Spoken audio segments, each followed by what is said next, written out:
Then came Bill Clinton. While L.A. riot victim Reginald Denny lay near death, Sister Soldier was telling the Washington Post, quote, "I mean, if black people kill black people every day, why not have a week and kill white people," end quote. At a Rainbow Coalition last weekend, Clinton followed Sister Soldier to the stage and condemned those remarks. Jesse Jackson suggested that Clinton should apologize. He has not. The political fallout enormous. Clinton critics say that he's losing black support. Jackson critics say that Jackson should not be defending incendiary remarks. What about Sister Soldier? She says she's been misquoted and misunderstood. Sister Soldier, the woman in the middle, joins us from our studios in New York. Sister, before we talk about the controversy, just a little about you. Why did you choose rap music as a form of entertaining expression? I think the important thing for people to understand is that in America we have an educational system that does not speak to the needs of African children.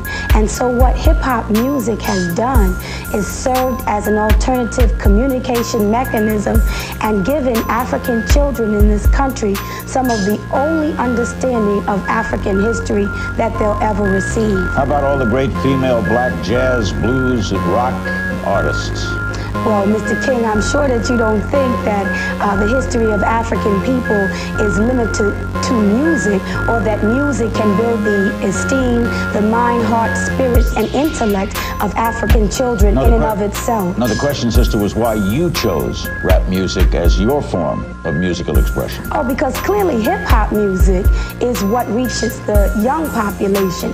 And in America, African children are in a state of emergency. So the best vehicle to use is the vehicle that they enjoy, which is hip-hop music. Okay, let's try to put this in perspective. Were you misquoted? Yes, I was definitely misquoted. What did you say, and what did they printed that you said about killing whites? You said you didn't say that?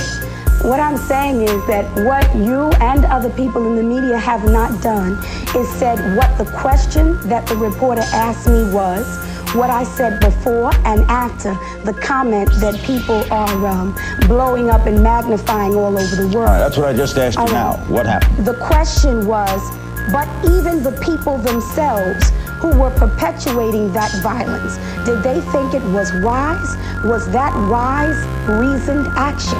So the reporter is asking me what the people who did the violence in Los Angeles think. Right. And I responded to him in the voice of the people who did the violence, which is that white people have known that every day in Los Angeles, black people are dying from gang violence, but that they did not care.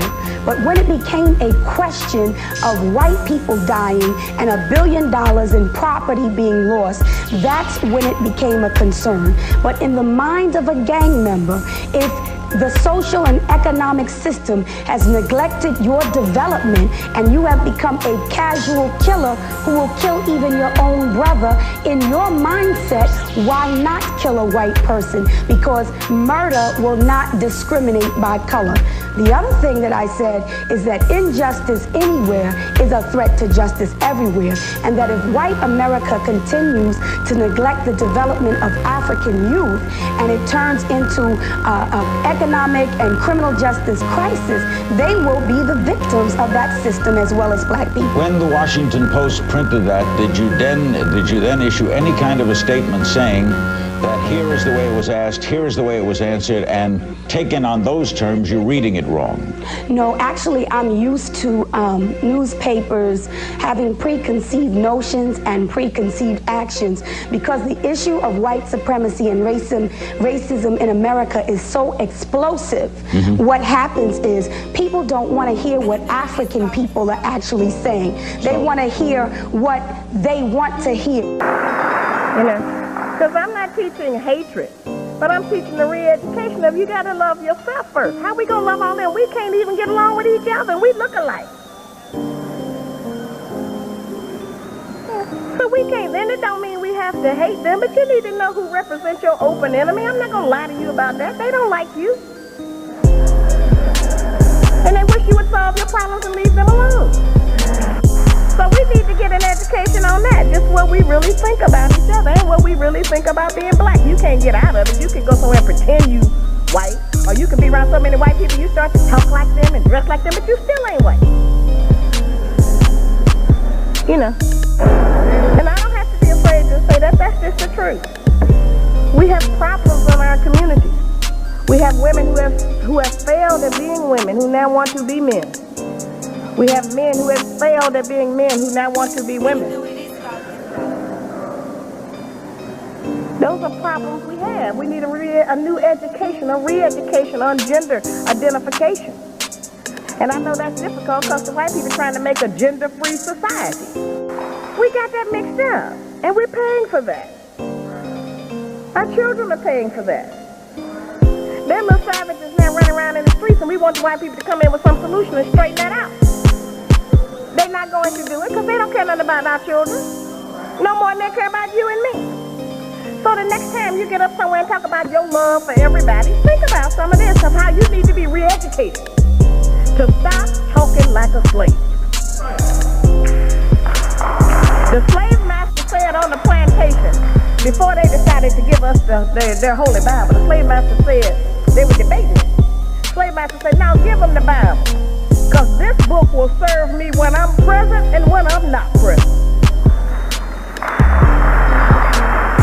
Because once you learn, to forgive all of your enemies and love all of your neighbors as yourself, and then don't persecute those who spitefully use you, and after you accept all of that doctrine, then you will remain a slave. You don't need no slave master. You don't need nobody over you. Every day you're going to conduct your life like a slave. You're going to respond like one. You're going to talk like one. You're going to dress like one. Spend your money like one. And love like one. That's just, how that is. A lot of what I talk about sometimes people say is not relevant anymore because things have changed. But you must remember that change doesn't necessarily mean better. Change just means different. And things are different. We are in the worst condition now than we have ever been in 439 years. That's what a slave do. Slaves want to be depersonalized. Slaves don't think about nobody but self. Slaves selfish, trying to survive and think it can't act like it got no relatives. That's what a slave does.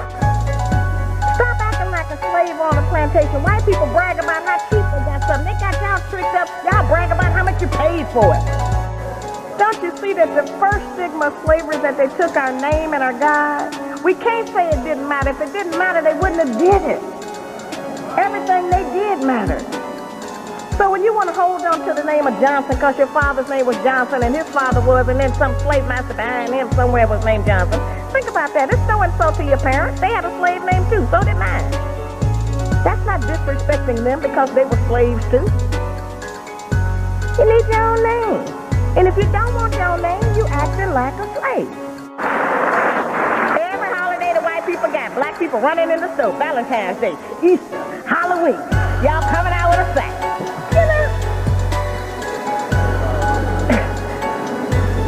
None of them holidays, got anything on it even remotely about us. Martin Luther King, that ain't really no holiday. The white people didn't even like him till he died. They don't like nobody till they dead. Ain't no problem no more. So stop giving them money for every holiday. Express your love to your loved one on some date that you pick out. You don't have to worry about being romantic. You're not the Romans. You can't be romantic. White people gave the Indians alcohol. They gave the black people drugs.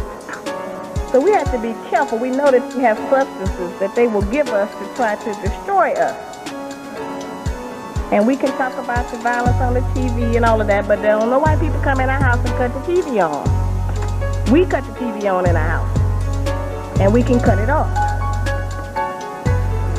So